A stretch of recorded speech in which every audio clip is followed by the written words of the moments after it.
All right, we are live.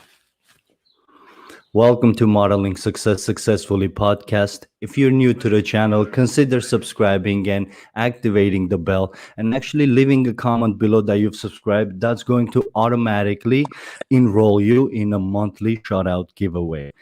But furthermore, we have a very, very important and special guest. So let's get to her. For today's podcast, we have a super, super special individual all the way from Melbourne, Australia, who is a financial broker with a passion for helping women gain confidence in managing their money and overall finances. Sarah runs courses and workshops in financial literacy as well as one on one mentoring. Without further ado, ladies and gentlemen, please welcome to our podcast, Sarah Hudson. Sarah, how are you? I'm great, Gore. Thank you so much for having me. Yes, you're welcome. And I want to thank you for actually accepting the request. I know it's 6 a.m. over there in Australia, and it really, really takes a strong minded individual to prioritize accordingly to be up fresh and ready for a podcast all the way across the other side of the world. So thank you. I appreciate you. It's okay. Sarah. So, for those of you who are watching live, you guys actually we're going to keep an eye on the comment section. So, if you have anything to add to the conversation, please feel free to add in a comment section, and we'll highlight it, take it from there if it's congruent. Otherwise, I'm gonna move right forward and ask Sarah the most anticipated question for me, where actually this leads to many topics, and it really sets the tone of how everything is going to go. And Sarah, I'm really curious to know, like I always am, what your story is, how you came about helping women manage their money, manage their finances instead of the other way around. Wow. Okay. It's a big story. My story, I guess, comes around having been married and divorced 3 times. Yes, I'm not terribly great at relationships, but I have 4 children. And when my first daughter was born, she was born with 4 holes in her heart.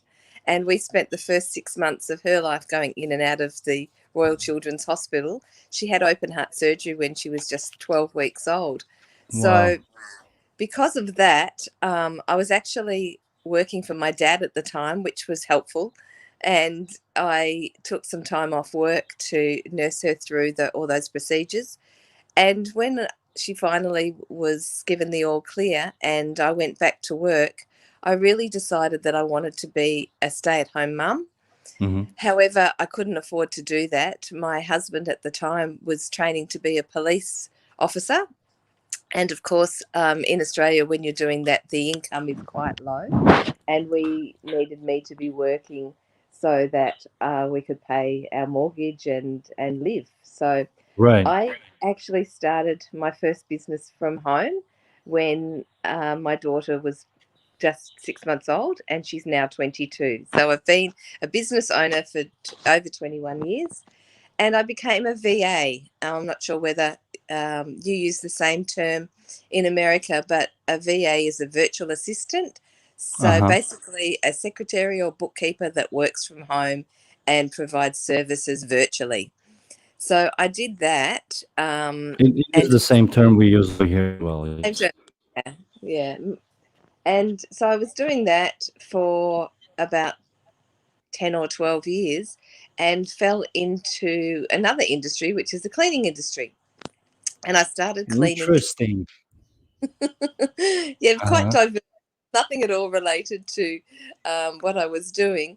However, I was on a local committee, and an opportunity came up for me to do some extra work cleaning council recreation halls, like community halls.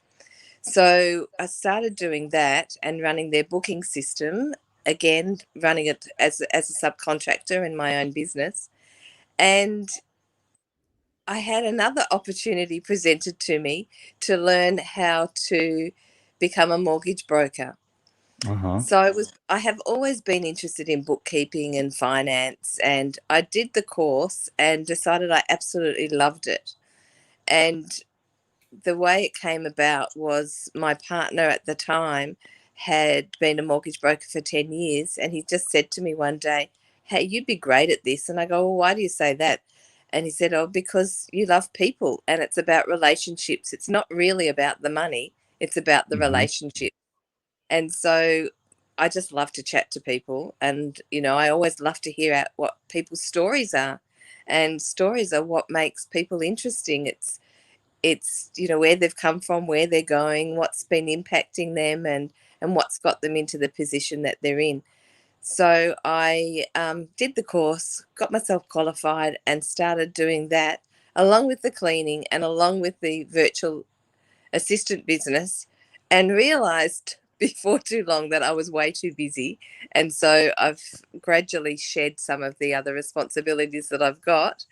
And I guess, to come back to that original question as to how I came to be doing what I'm doing now, is because of my experience, because of having been married and divorced, having children, being able to stay at home. I've had to be really good at managing money. I've had to really take care of keeping within my budget and making sure that I can plan for the future. And I realized by talking to other women that they were surprised that I was able to do that. And I don't see it as being anything terribly difficult. It's just a skill that you can learn and put into your everyday life and plan for yourself. And I became aware that I needed to plan for my own future and not rely on anybody else to do that for me. Very well. Thank you so much for sharing your experiences with us. And I hope for our viewers, they can learn a thing or two. It's not always learning from your own experiences. Actually, the smart people learn from their experiences, but the wise people learn from everyone's experiences, including theirs. So, what you're saying right there, it can help many, many people to steer them towards the direction they're going. And your experiences, every single one of them, I can see why financial can tie everything together, because you have many things going on, juggling, and you have to balance the finances on top. Plus, you have this entrepreneurial mind, which I can relate to, because you take on multiple things and some of them do not even correlate with one another, which means, like, middle of the day, you have to literally shift your brain to a complete different situation just so you can move it forward. The reason I can relate to that is because I was in the same, I still am in the same position. Actually, I've learned a bit better and I advanced, and that advancement came where I delegated and I made a note. And you actually made a point about that too. Once you realized you had so much going on and you weren't able to uh, perform your best at all the projects you committed to, you decided to delegate. And that's what I did too. I delegated it, and luckily I delegated it to people who can do better than me and more consistently, because that's kind of their main thing instead of my third project, for example. So I I think you're totally really agree with right that. there. Please Yeah, go ahead.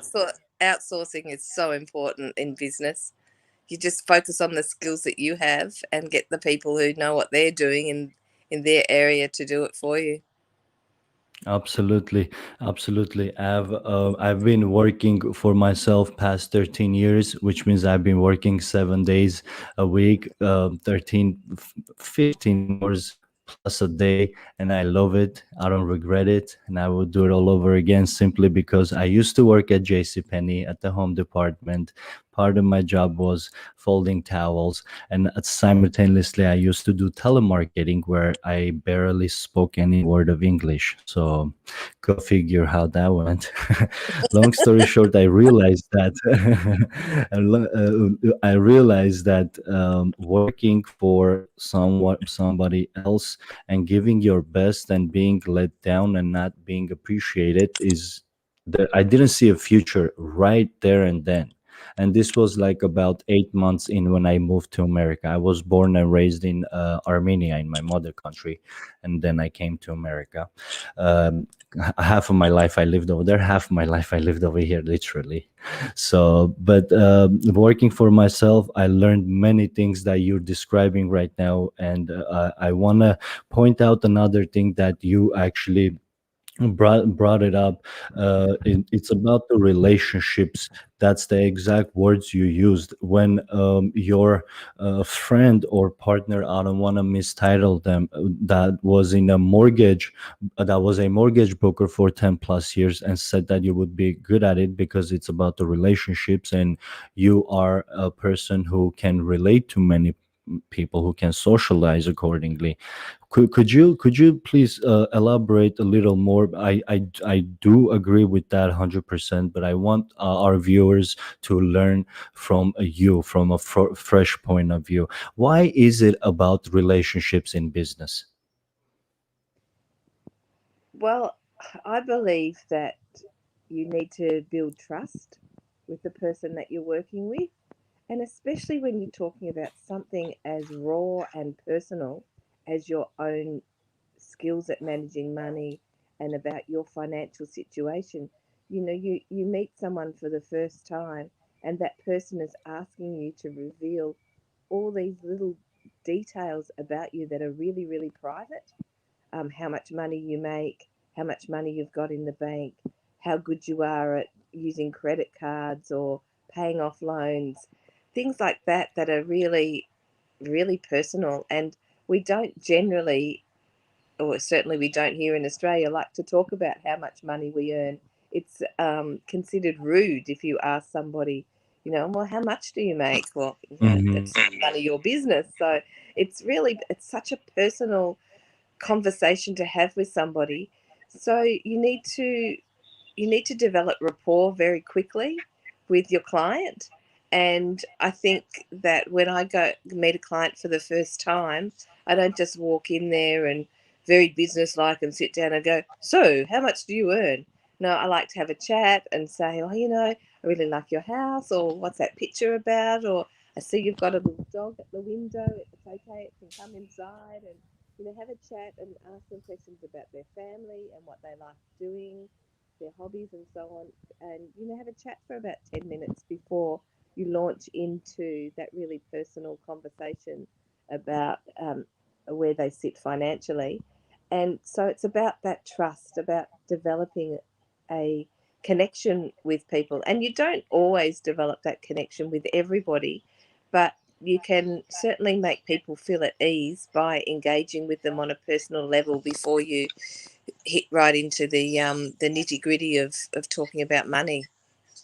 Hmm. Very well, very well. And thank you again for that answer. And to our viewers, one thing I would actually get out of Sarah's answer is building report. And building report is, correct me if I'm wrong, Sarah, building report is another way of finding out the information that you need to move the project forward, but doing it indirectly, naturally, where you don't offend people.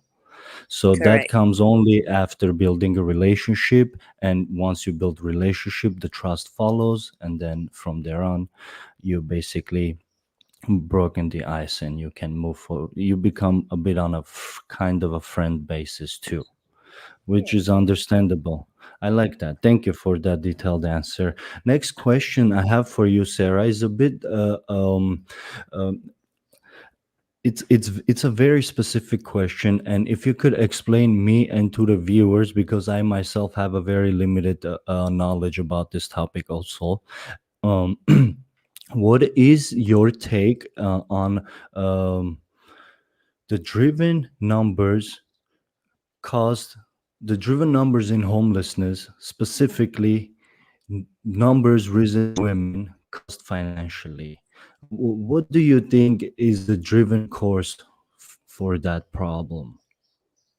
Well, in Australia, homelessness among women has increased dramatically to the point now that 40% of homeless people are women over 50 years old. Wow. Um, the the main reasons for that is that is divorce, domestic violence, and this is caused by women who are being put into positions where they financially aren't able to afford the rents and the expenses. And also, here we have a really big shortage of rental properties. Um, the property market's gone absolutely nuts, and prices are just going higher and higher and higher. And there's a lot of women that just can't afford to pay the rents that are being asked, and they may be leaving a domestic violence situation with their children and just can't get a home to live in. So they sleep in their cars, they sleep in um, bus shelters and parks and so on. And unfortunately, there isn't much being done about it from a point of view that there just aren't the sort of properties available for them to live in. So traditionally, homeless shelters are made up of a diverse range of people that quite often have mental health issues or drug abuse issues, and they're not safe for women to go and live in, especially if they've got young children. So it is becoming a really big issue, I believe, here. And it's of concern to me because I am in that age bracket.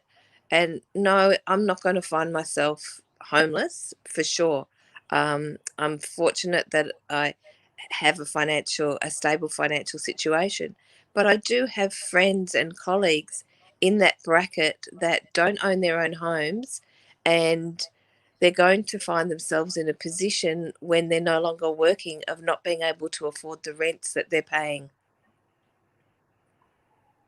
So yeah, That it is is a difficult. unfortunate. That is very unfortunate. I'm sorry to interrupt. And Mm, that's in what I'm hearing is you're possibly seeing the future curve where it's going to financially affect a lot of middle-aged women because of the living expenses and the overall inflation and the cost of goods rising up so fast. And the situation is similar to here where I live. I'm in Los Angeles, United States right now, and over here the prices have dramatically risen too. And interestingly enough, single family residence prices have gone up only. Not only, but single family residence prices have gone up dramatically. Like if the house that was worth 700,000 within 5 months went up to 950,000, and it wouldn't stay on the market over 5 days. mm, It's ridiculous. And about 3 days ago, I've read a post on that was made by CNBC Market saying that the Wall Street investors snatched, that was the word they used as well, snatched $77 billion worth of single family residences during the pandemic alone. So what's going on is what you're describing, what's happening in Australia is happening over here too. And I wonder if it's this is happening everywhere else in the world simultaneously, where the inflation is mm. just going up. I think it does. What is your take on that? Oh, I absolutely agree. It's been extraordinary to watch, and it's been really interesting the last 12 months with the coronavirus, how extreme our property market has become. And where I live down in a coastal tourist area, Hmm. and the property market down here has increased by approximately 19-20%. So as you said, Gore, the houses that were 700,000 or 800,000 and now Hmm. selling for 1 million, and they're not staying on the market for very long at all. And in Hmm. fact, when the real estate agents list the properties and they give it a range of what the property will go for, they are selling by 150, $200,000 more than what they're saying at auction. And not only do I fear for the older generation that have not managed to get into the rental market, I wonder what our children are going to do, because they're just not going to be able to afford it. I mean, Australia is made up of a culture of having to own your own home, whereas I Hmm. know in Europe that's not the case. They don't have that burning desire to have property ownership in the same way we do. So perhaps culturally it's slightly different over there. But certainly we have the same kind of situation as you do in the States. Understood. Yeah, the States, I would say, is a mixture of Europe and Australia. That's what I would say. Me personally, I've lived both in complexes, in apartment complexes, in single residential houses as well. And I grew up, I myself, I grew up in a farm, so I'm going to choose the residential house or any day of the week. That's just my Yeah. personal choice. But as a comparison, since I've experienced both, is like you said, it all comes down to what you're personally comfortable with and what you grow up around. So, like for example, a lot of Russian people have lived and live in high-rise buildings, and there's a stigma over here. It's a known stigma that you wouldn't find Russian people in buildings if it doesn't have minimum 5 floors, 5 stories, for example. Mm-hmm. So what you're saying, cultural differences and the influences and decision making is 100% true. I agree with that. Mm. PCG team, welcome. We have a few people in the chat. We have David Centeno. How are you, David? Welcome. PCG team is saying, hello from PCG team. Thank you for the podcast. You're very welcome. Thank you guys for tuning in, and we appreciate your time. David is saying, does Sarah think homelessness is as bad in Australia as it is in the USA? Oh, hard to say for me. I have been to the States, but not since the early 1990s. And I do remember thinking how confronting that was for me to see so many homeless living under bridges and things like that when I mainly went to the big cities. In Australia, where I live, it's not terribly evident for the normal person. I mean, I know they're there because I've been told that they come out in the parks and sleep rough and sleep on the beaches and things. In the cities, it is quite obvious because you have to step around them out the front of shops and things. I guess it's relative to our population. Of course, we have quite a small population compared to you. We've only got 24 million people across the whole of the country. Um, so, yes, it is evident, and probably on a percentage base, it would be in line with what you experience in the States. Right, right. That was going to be my next question. Thank you for that answer. So, in proportion, uh, that would be similar to it, which is very sad. I personally work in Hollywood, Los Angeles, and it is insane what's going on the streets. Literally tents after tents after tents, and it is sad to see so many empty buildings sitting, just empty buildings sitting. So much food, for an example, being thrown away by 7-Eleven alone just because it was on the shelf for a day and a half. And it's not even expired or anything, but I'm not saying anything negative. They're just Mm, running a business to have fresh everything, fresh products. I get it, but the mm, product is not expired. That's being destroyed. It can totally be redirected towards homeless shelters, and there are many buildings that are sitting empty. They can be turned into homeless shelters, and government has enough funds based on the taxes they collect from us to actually hire individuals so they can work for the nonprofit and make everything happen. What they started doing over here by the freeways, they started making literally 10 feet by 10 feet. 10 feet is about 3 meters. not even 3 meters wide, and about 2.5 4 meters long, cubicles, and they call it homes for homeless people instead of I've sleeping on seen the that. street or in a, Yeah, so Yeah. that's what they're making. It's just ridiculous how much commercial properties are out there available sitting empty, but they're just building something from scratch. I feel like it's counterintuitive. David has a follow-up question. Do you guys think a universal income is answer to increased homelessness? Sarah, would you like to take the answer, or do you want me to take it first? Um, Either way. yeah, I don't mind. So a universal income, do you mean by that something like a government income? If that's what you mean, in Australia I we feel like, let's say, something like Canada. right. So we have unemployment benefits here that anybody who isn't working can access. There are some criteria around that where unemployed people do need to apply for a certain number of jobs over a period, and they have to report into our government agency that manages that. Um, I'm not actually sure whether homeless people access it. They should be able to, and we do also have disability pensions and funding like that. What I think we need to do, as opposed to throwing money at it that way, is actually provide better solutions that get to the root of why people are homeless. Um, for example, obviously mental health is a huge issue.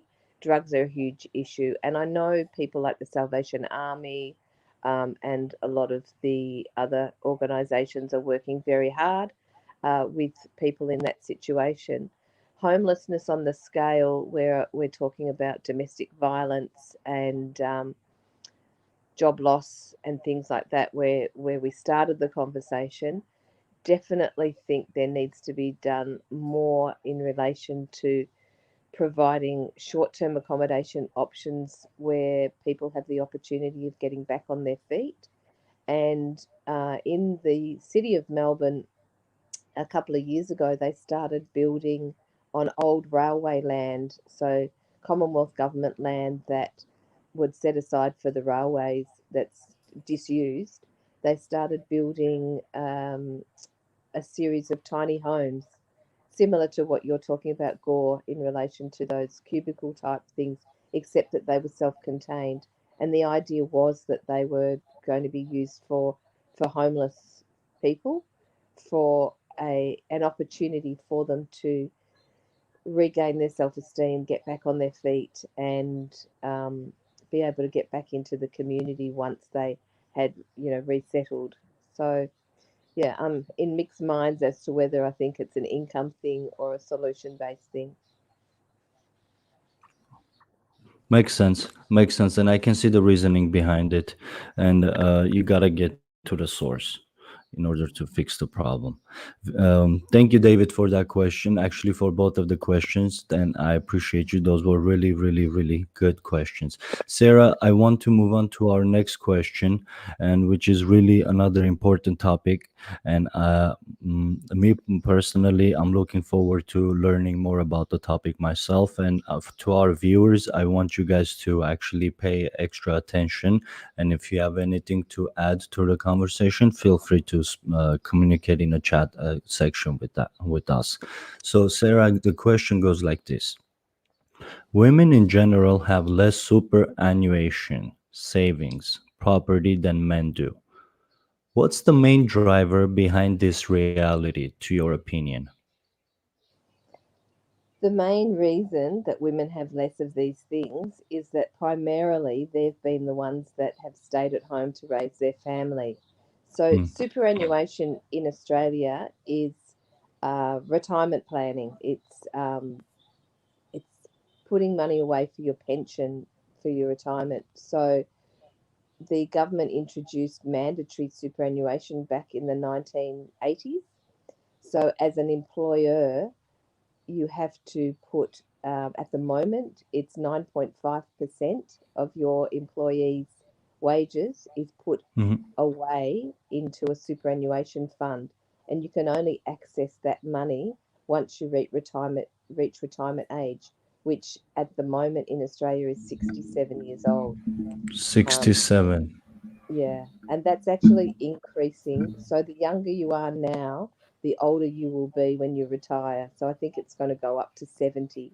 So the younger generation won't be able to retire unless they've got enough of their own savings until they're 70 years old. So what that means is if you haven't put away money privately to superannuation and you haven't been in the workforce over a period of time because you've been raising money, you're not actually putting anything into a superannuation fund. Now, in I Australia, see. we also do still have a government pension, but it's not very much money. I think it's just not enough money to live on. And I was interested um, earlier this year to read the book Nomadland, and I What is the recently book again? I'm sorry. called Nomadland. Nomadland. It's an American book, and it was made into a film was that we've just seen here in Australia, and I'm not even sure whether it got the film of the year with Hmm. in the Academy Awards recently. And that was basically a story about homelessness in America and how after the GFC, um, so many people lost their homes and made the choice to walk away from home ownership and live in vans and cars and travel across America, living in what they call mobile homes, I suppose. So it's something that I feel really strongly about, that we're going to be heading the same way if we don't do some planning for our women who are reaching retirement age, because they haven't been able to put that sort of money away. Then they may find themselves later in life in their 50s and 60s being divorced or just not having had the money to retire. And if their husbands haven't planned well, then they're both in a situation. Very well. Thank you. Thank you for that answer, Sarah. And a follow-up question to that. If you were to, if let's assume you're in a position to make really, really big changes about the matter. And let's assume you have the financial support from the external sources, let's say the government, so on and so forth. What would be your, let's say, top two solutions to start with in tackling this problem? What solution can you think of a solution or two that might help the situation? There is some talk about uh, having higher mandatory contributions for women so that Hmm. they're able to plan for that, and also for the government to contribute to a superannuation fund during the time that women are not working while they're raising families. So I see that that would be beneficial, but I also see that logistically that's going to be a bit of a problem Hmm. because we're just constantly putting pressure on our government resources.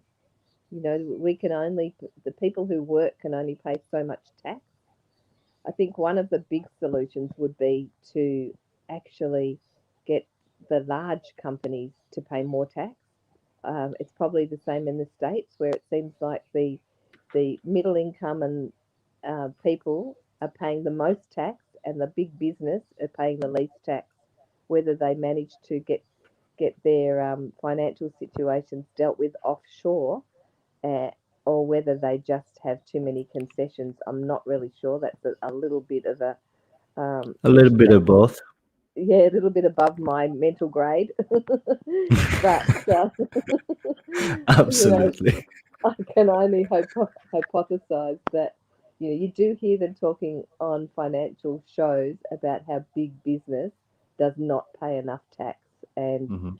you know the billionaires and the millionaires are the ones that are getting wealthier and wealthier because they manage to escape tax. And I think that we need to get them to contribute more to the to our taxation system so that we can provide for the people who are most vulnerable.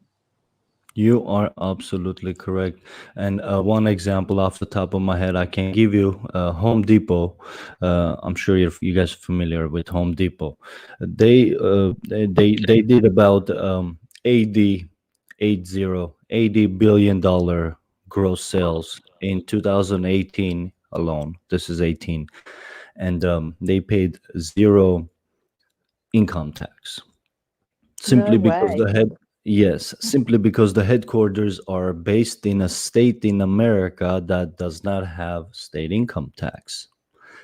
That's one example. So there you go. $80 billion gross sales in 12 months and you pay zero tax versus an average Joe working over here.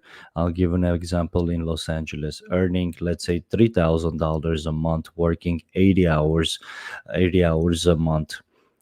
That's end up with 2,300 after getting their taxes. So it pays $700 tax versus someone $700 tax making 3,000. You pay Right. 700. I mean, Crazy. that's a very good partnership for the benefit of the government, and Yeah. in return we have to talk about homelessness and the inequality with men and women and financial income and opportunities out there, and the social stigma that's attached to it that makes everything more sensitive and uh, gets people more into their feelings, and they forget about the more important topics that you need to solve the situation instead of getting emotional about it, and people just try to use the emotion to get out of situations. But I think the problem is there and it will be there. And since one example, raising children socially, historically, or whether culturally, it's been in a way where most of the women raised the children in the past, and it came about affecting financially to the women and their income. That right there is a problem that's going to repeat itself. And this fact that the Australian government is looking to put programs in place that's going to help women that are raising children and basically not having uh, the time to compete with an average workforce in a work field. That's a really good solution to actually keep a fair balance in place as far as financially goes, because life goes on, prices go up, no one really cares who makes how much money. A business person is going to raise their price if the supply price of the item goes up. So at the end of the day, if we don't help one another out, we're not gonna get, we're gonna let behind. So I really like that. And circumstances a lot of times make the decisions and create our realities, and people look back and say, how in the world did I get here? Well, a Mm. lot of times we don't even make decisions. Decisions get made for us because of the circumstances. And you've mentioned that word in the past, and I actually made a note of that too.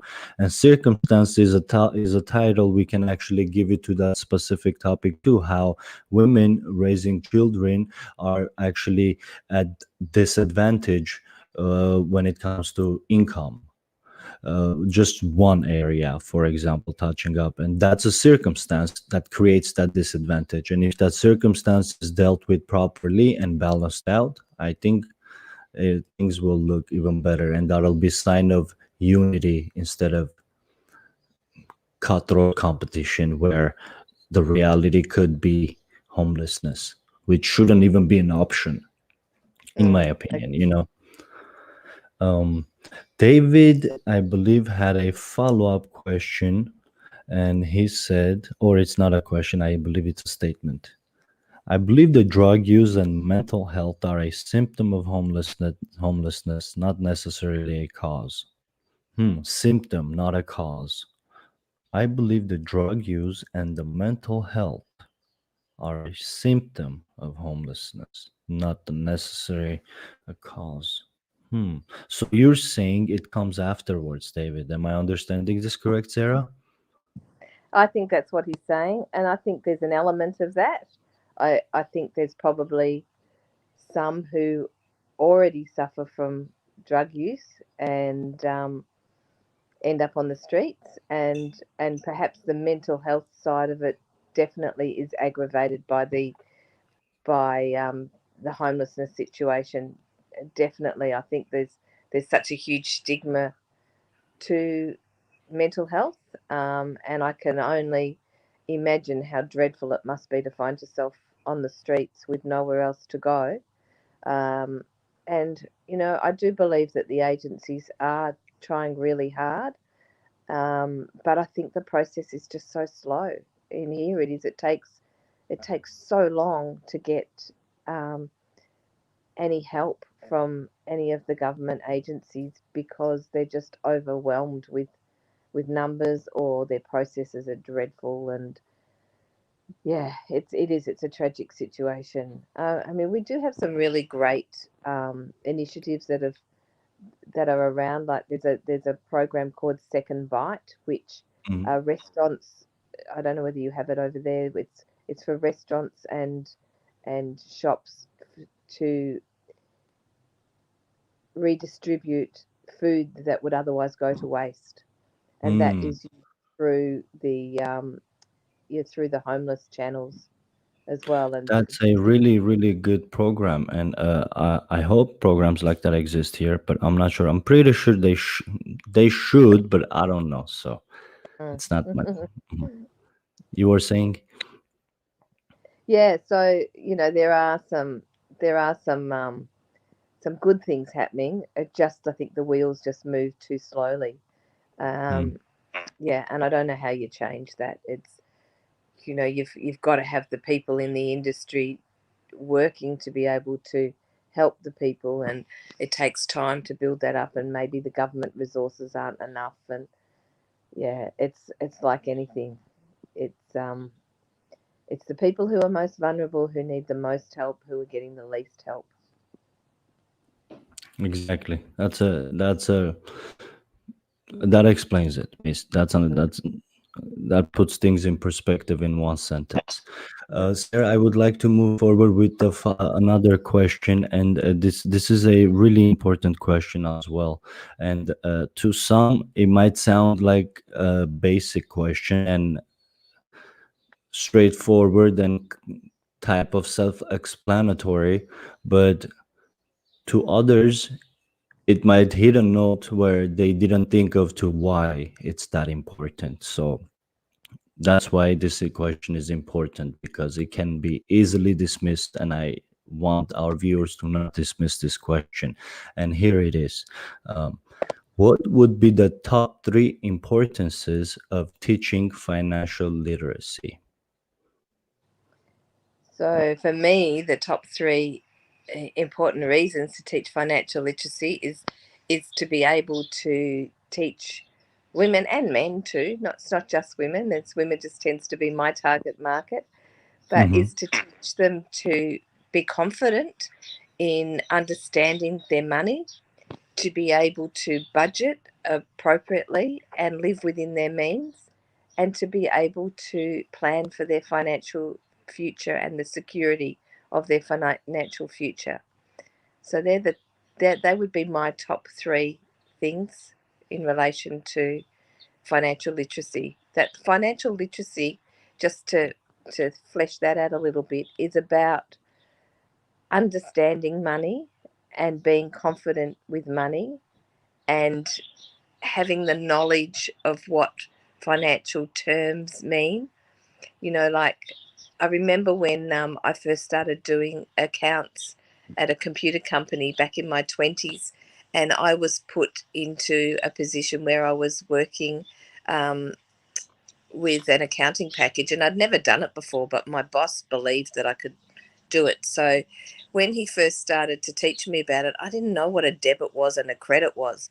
I thought, what do you mean debits and credits and profits and loss and balance sheets and things like that, and assets and liabilities? And he broke it down to me and explained it. And the accounting package MYOB, or MYOB, which stands for Mm. Mind Your Own Business, is a perfect example of how to teach people easy speak in language that you can understand by saying they use terms like spend money instead of debits, and Mm. save and income, or save money instead of credits. So you just need to explain things in terminology that ordinary people can understand. And instead of using shortened words and acronyms, you use real sensible words that everyday people can understand. So that's what I mean about financial literacy, teaching it to people so that they understand it in everyday speak. It makes perfect sense, and my that's it's interesting. And this sentence I'm about to say, it's a very rude sentence, but puts things in perspective. And it's from my accountant teacher from college. It's not mine. He says it's the kiss effect. Keep it simple, stupid. That's what he Yes. he kept saying that in class. It's like, you don't need to use big words. If you can explain it in a simple way to a young individual, that means you have good understanding. The more time you take in explaining, the less understanding you have about the matter. So I totally agree with that. PCG team has a comment. Sarah, super proud of your comfortability, casual position in life. Well achieved. Oh, thank you so much. That's lovely. Very good. Thank you for that comment, PCG team. And by the way, PCG team is a CPA accounting firm here in Oh, Los Angeles. They're one of oh, our great viewers, and they tune in. They tune in just like David Centano is actually. David Centano has been on our podcast as well, and in the near future, we're going to bring him over too. We're still in talks. Hopefully, we're shooting next month, and the topic is going to be autism and mental health, so on and so oh, forth. very interesting. Yes. And Sarah, I have a another question for you. Do you practice goal settings and vision boards? If so, what avenues do you take? How do you go about that? I love goal setting. I have to tell you, it is what drives me. It's what keeps me on track, and it's what gives me purpose. So I've been a great goal setter for probably the last 20 years, but in particular, I remember the year before I turned 45, my group of friends that I was with were all about, I don't know, 5 or 10 years older than me. And we were sitting having lunch one day, and this group of people were saying, oh, we're all turning 50 next year. What are we going to do? And one said, oh, I want to go on a cruise. And another said, I want to go to Fiji, and I want to do this. And they're all talking about that. And it came round to my turn because I'm the youngest in the group. And they said, oh, what do you want to do for your 50th? And I said, I want to trek the Inca Trail to Machu Picchu in Peru. I'm sorry, And they, would you say that again? Your voice got interrupted. I'm so sorry. And they asked you that's all what right. would you like to do, and you said what? I want to trek the Inca Trail to Machu Picchu in Peru.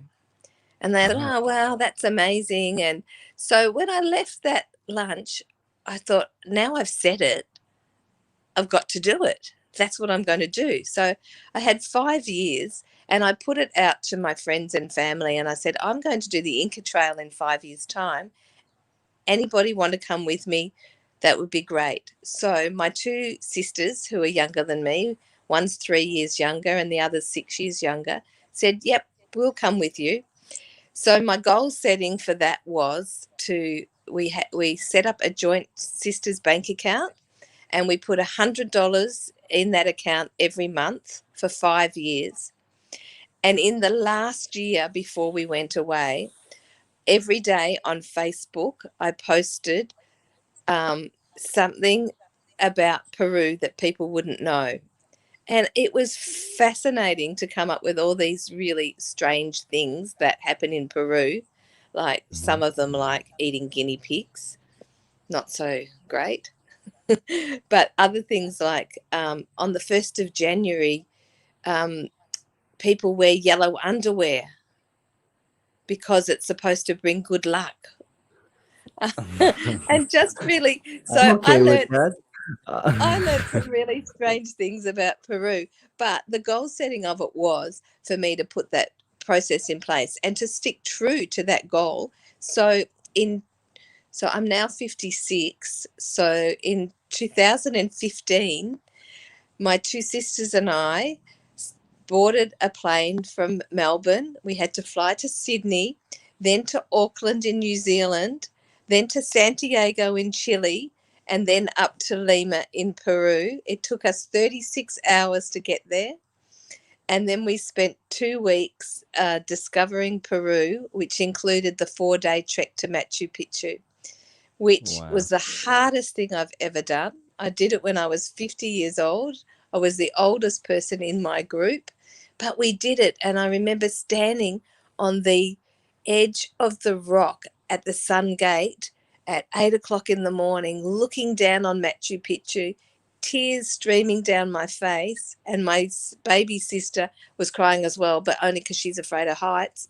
And we were just standing there looking at it, thinking, this is what goal settings are. This is it. This is everything to me, is reaching that goal.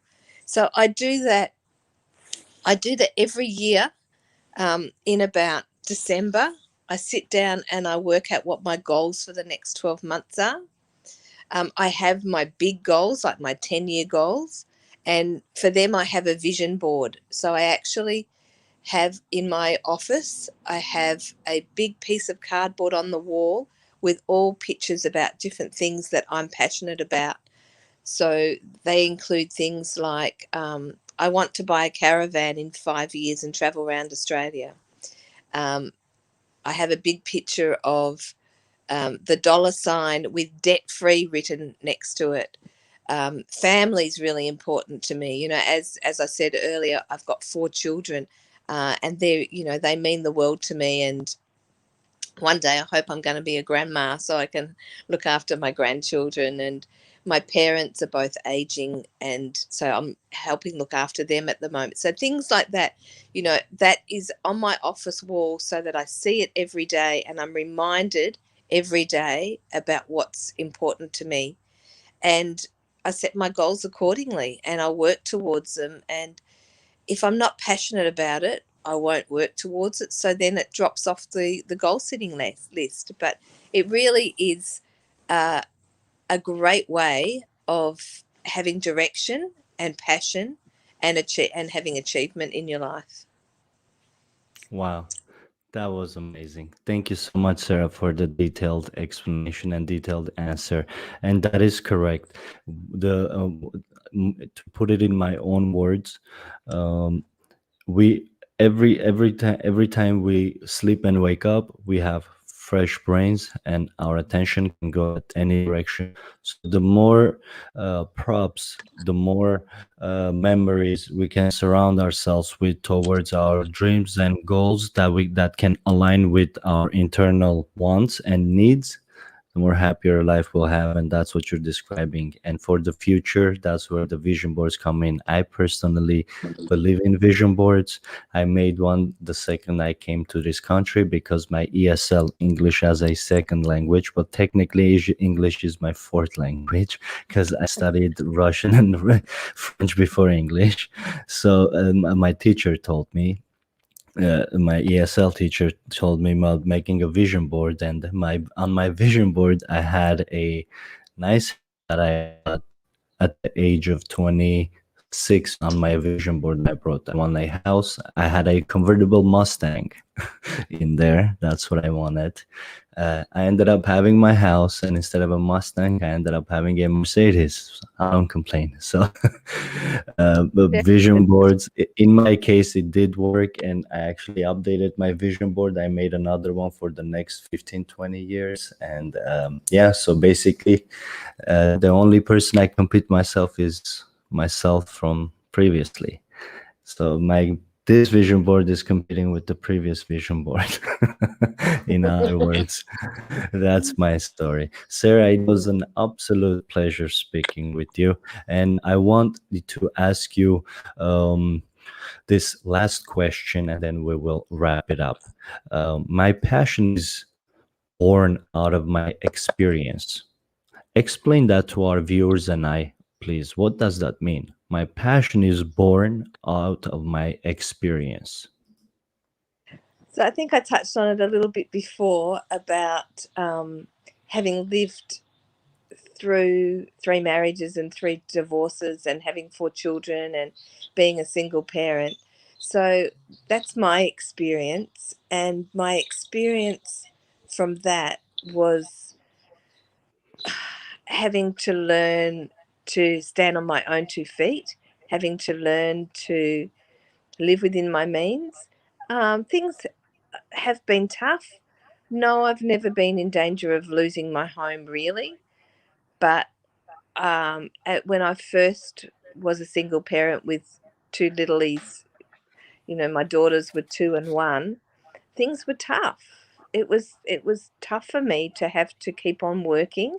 I never considered going on unemployment benefits or going on government benefits because I really believed that I wanted more out of my life than what that money could offer me, and I was determined not to lose my home.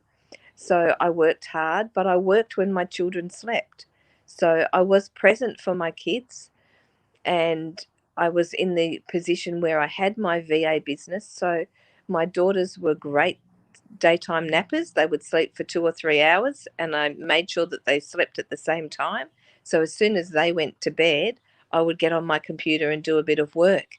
And then at night time, when they went to bed, I would work. So I would work from 7 or 8 p.m. till midnight or 1 in the morning, then go to bed and get up and be a parent during the day. And I think that, yeah, my experience from that is determination and hard work creates opportunities, and we we have so much inside us. We just have to find it, and we have to learn from other people. And I'm passionate about helping women to find that within them, to be able to be in a strong financial position to cope with whatever life throws at them. Wow, that's amazing. I'm taking this last note because I do not want to lose the track of it, and I want to touch up on that with our viewers too. Thank you so much, Sarah. And this is the note I took: determination and hard work creates opportunities. Wow, that is a bomb you just dropped on everybody. And thank you for actually saying that sentence because it's packed with experience, wisdom, and this sentence is timeless. You can say this sentence in 1000 years from now and it will still apply. That's why I'm making a big deal out of it. I'm not just being a hype man. I'm really I'm in it. Determination and hard work creates opportunities. I agree with that. That's the case with me. And it seems like the more determined I get, the harder I work, the more opportunities I have. No complaints. And let's see, PCG team had a follow-up thought. They are saying, as for the issue on the homelessness, my thinking is that to becoming a homeless is an individual event that are the contribution of psychological and environmental issues. Mm, Very well put. mm, Very well put. I agree. definitely. And the next thought PCG team had was fascinating life stories. Thank you. You're very welcome. And thank you also. We have Alex in the house. Alex, hello from Puerto Rico. Hello, my Rican friend. How are you? Alex was a special guest to our podcast a few episodes ago. Thank you so much for dropping in, Alex. And to those of you who are with us, I appreciate you guys. And I want you to open the description section of this podcast. That's where you're going to find Sarah's direct link to the podcast, to actually not the podcast, to Sarah's YouTube channel. I want you to copy that link and paste it to your browsers in a new tab and go to Sarah's YouTube channel, subscribe to her channel, make sure to activate the bell, put it on all bell notifications, so every time Sarah puts out new videos, you can get notified. And every time you see a new video from Sarah, do me a favor, smash that like button, give it a big like, and comment below something that's going to motivate a person and push it forward. You never know what that simple act of kindness is, what kind of domino effect is going to create. The small tiny kindness might create an impact where a person can change the world a year or two from now. You never know. That's why this podcast is actually created to have a platform for like-minded individuals who can be generous enough to share their life stories and experiences, and hopefully uh, support, encourage, influence, and help our viewers the positive way that we're hoping this will go out there. And for those of you guys who are watching this after as a video format, the links are still going to be available under it. So feel free to grab it. Sarah, would you like to any last words for you before we finish the podcast? I just like to thank you so much for having me and for great opportunity to have a lovely chat about what I'm so passionate about. So I really appreciate your time, and I'm looking forward to subscribing to your podcast channel too, so I can tune in. Thank you so much. I will do the same as well. And Sarah, would you please let our viewers know about your other social media pages, how they can connect with you and where can they find you and what the name is, please? Yes, so I have Instagram. My Instagram name is Bounce Back with Sarah, and my Facebook page is Bounce Back, and I have a website which is www.bounce-back.com.au.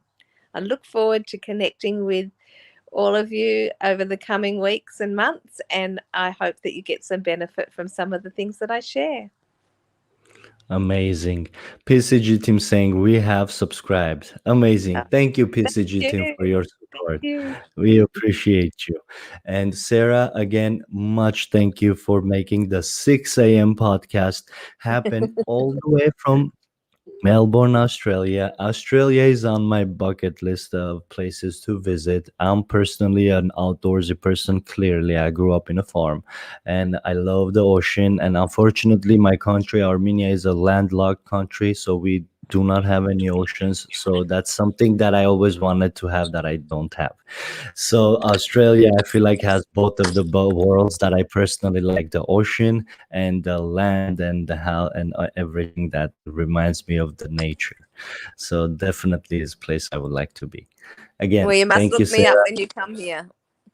I will absolutely will. As a matter of fact, maybe in the near future, because I'm planning to getting married soon. Hopefully, end of the year, I will be married, and from there, the family will grow, and I can bring everyone along to have a great experience. Fantastic. Awesome, Sarah. I wish you, your family, your loved ones tons of health, wealth, happiness in that order, because without health, nothing matters. You guys have a great one. I appreciate you. We'll speak soon. Bye bye. Thank you. Goodbye. Thank you. Bye bye.